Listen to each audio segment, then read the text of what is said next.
So over here, you can see that I have a visual report right here. And what you can do with the report inside of Microsoft Project is you can go ahead and then insert out an image as well.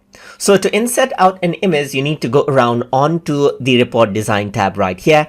And once you go around onto the report design tab, you'll be able to see the images section right here. So if I were to go around and click on images right here, then it opens up the Explorer window, as you can see, just like this.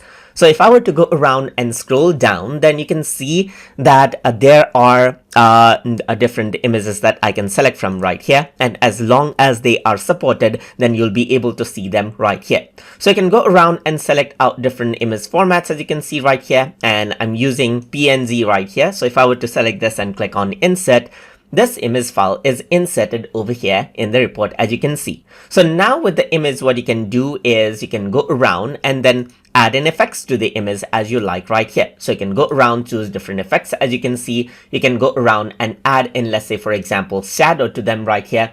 And you can also go around and add in picture border, as you can see, just like this as well. You can go around, change up the weight and so forth, change around the 3D rotation and so forth, just like this.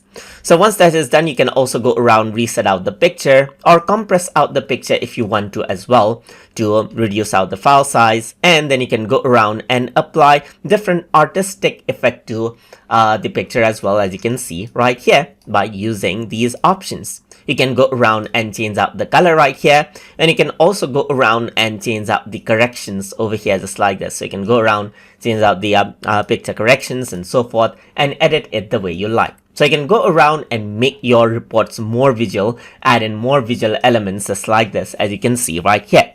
And that is how you can insert out images inside of Microsoft Project and then work around with the images inside of Microsoft Project. So I hope you guys learned something as always. And as always, please like, comment, share, and subscribe.